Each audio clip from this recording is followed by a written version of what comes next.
සුබ දසක්කයෝ සියලු දෙනාටම අද වීඩියෝ එකෙන් කතා කරන්නේ වර්තමානයේ බහුලව භාවිතා කරන පේවිං ගැන.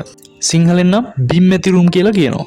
ඉතින් ඔයා මගේ channel එකට අලුත් කෙනෙක් නම් මුලින්ම මගේ channel එක subscribe කරන්න, වීඩියෝ එක ඉවරනකම් බලන්න, වීඩියෝ එකට like එකක් දාන්න. ඒ වගේම වීඩියෝ එක හොඳයි නම් ඔයාගේ අදහස පහලින් comment කරන්න. ඒක මගේ channel එකට ගොඩක් වැදගත් වේවි. ඒ වගේම ඔයා මගේ අනිත් වීඩියෝත් බලන්න. එහෙනම් අපි අද වීඩියෝ එකට යමු.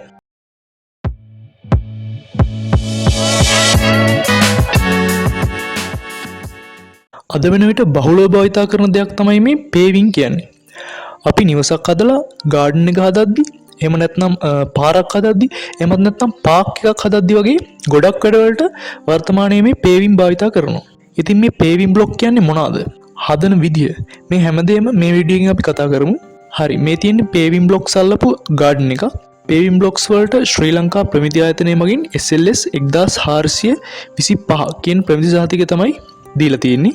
මේ පේවිං බ්ලොක්ස් ප්‍රධාන ක්‍රම දෙකකට හදනවා. පළවෙනි එක තමයි අච්චු භාවිතා කරලා හදන එක. මේකෙදි කරන්නේ කොන්ක්‍රීට් හදලා අච්චු වලට කොන්ක්‍රීට් දාලා දින කිහිපයක් කියුරින් කරන එක. ගොඩක් වෙලාවට ගෙවල් වල ගාඩන් එකට වගේ මේ ආකාරයට හදන පේවිං බ්ලොක්ස් ගන්නවා. මේවල විවිධ වර්ණ තියෙනවා. විවිධ වර්ණ වගේම මතු පිට නිමාවත් වෙනස් විදිහේ ඒවා තියෙනවා.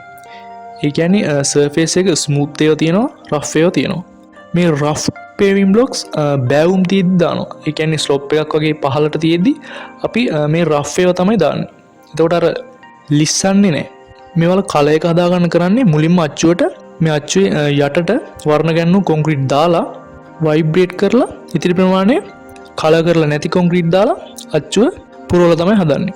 එතකොට මේක අර වයිබ්‍රේට් වෙද්දි ගානට ඒ වර්ණය හැමතැනම පැතිරලා පාට එනවා. දැනට ලංකාවේ රතු, කළු, කහ, දුඹුරු, කොළ කියන වර්ග පහකින් වගේ මේ පේවිං බ්ලොක්ස් ගන්න තියෙනවා. දෙවෙනි ක්‍රමය තමයි මැෂින් එකක් භාවිතා කරලා හදන එක. මෙහිදී එකවර වැඩි පේවිං බ්ලොක්ස් ප්‍රමාණයක් අපිට හදා ගන්න පුළුවන්. මේ ක්‍රමයේදී හදන පේවිං බ්ලොක්ස් වල කම්ප්‍රෙසිව් ස්ට්‍රෙන්ත් එක ගොඩක් වැඩි. සාමාන්‍යයෙන් වර්ග මිලිමීටරයට නිව්ටන් 50 දක්වා තියෙනවා. එතකොට මේ පේවිං බ්ලොක්ස් ගොඩක්ම භාවිතා කරන්නේ මාර්ග වලට වගේම විශාල පාකින් වලට. ලංකාවේ නම් යුනි සහ කොබල් කියන වර්ග දෙක තමයි ගොඩක්ම මාර්ග වලට යොදා ගන්න. සාමාන්‍යයෙන් මිලිමීටර 100 වගේ ඝනකමින් අපිට ලබා ගන්න පුළුවන්. හරි, මේ තියෙන පේවිං බ්ලොක්ස් හදන මැෂින් එක. මේ කුළු වගේ තියෙන තැන් වලට උඩින් අපි වැලි සහ මෙටල් අවශ්‍ය ප්‍රමාණයට කිලෝ ගානට බර අනුව තමයි දාන්නේ. මෙතන මේ හැම එකම ස්කේල් එකක් තියෙනවා. ඒකට අවශ්‍ය ගානට අපි දුන්නාම මේ පල්ලෙහාට වැටෙනවා පෙරලා. ඊට පස්සේ ඒක කෙලින්ම උඩට එනවා. මෙතනින් තමයි සිමෙන්ති තියෙන්නේ. සිමෙන්ති ඇවිල්ලා ඊට පස්සේ මේ මෙතනින් තමයි මික්ස් එක හැදෙන්නේ.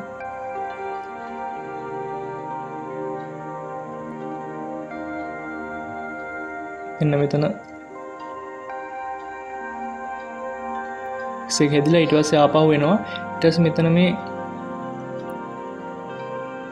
තියෙන ප්ලේට්, ඒ කියන්නේ මේක උඩට තමයි ඉන්ටර්ලොක් ටික පේවිං බ්ලොක්ස් ටික හැදිලා ඒක උඩට තමයි එන්නේ. ඒක තමයි තැටිය.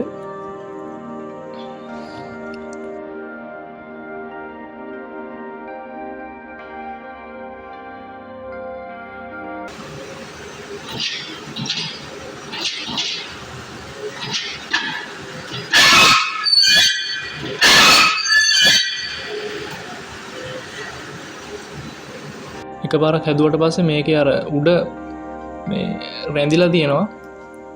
ඒකින්ද මෙතනින් අර බ්‍රෂ් එකක් එනවා. ඒකෙන් ඊට පස්සේ උඩ අර අච්චුවේ රැඳිලා තියෙන ඒවා ටික අයින් වෙනවා. ඊට පස්සේ තමයි ඊළඟ පාර අයින් වෙනත් එක්කම ආයෙ ෆිල් වෙනවා. ඊට පස්සේ කම්බැක් වෙලා ඉන්ටර්ලොක් එක මෙන්න මේ විදිහට ලස්සනට අපිට හැදිලා එනවා.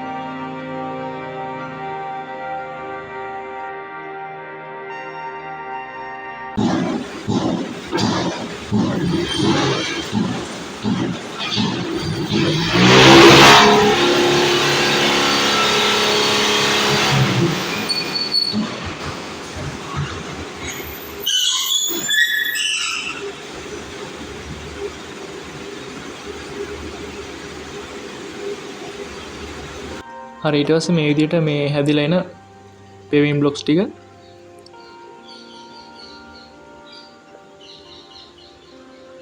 මෙහෙම ආවට පස්සේ මෙතනින් අපිට පහළට තියාගෙන ගිහිල්ලා කියුරින් වලට තියන්න පුළුවන්.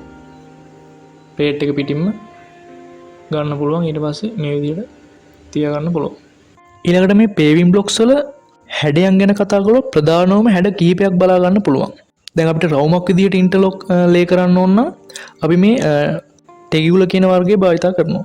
මේ යුනි කියන පේවිං බ්ලොක්ස් එක අල්ලන ක්‍රම අල්ලන රටාවන් 3ක් තියෙනවා. ඒ වගේම තමයි කොබල් එකත් ඒ වගේම ක්‍රම 3කට අල්ලන්න පුළුවන්.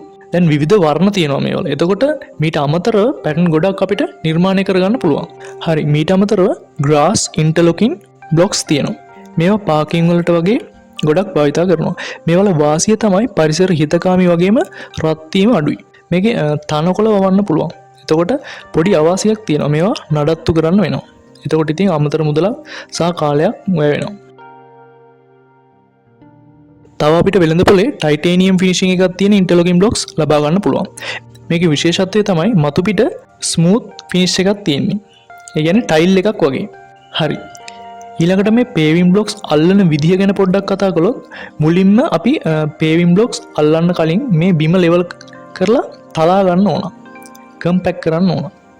මාර්ගයක පාකින් එක වගේ ලේයින් බ්ලොක්ස් අල්ලනවා නම් අඟල් 6ක වගේ ABC ලේයර් එකක් දාලා හොඳට කම්පැක්ට් කරලා ගල් කුඩු ලේයර් එකක් දාලා ඒ කියන්නේ සාමාන්‍ය අඟල් 2ක් වගේ ඊට පස්සේ ප්ලේට් එකකින් තලා ගන්නවා.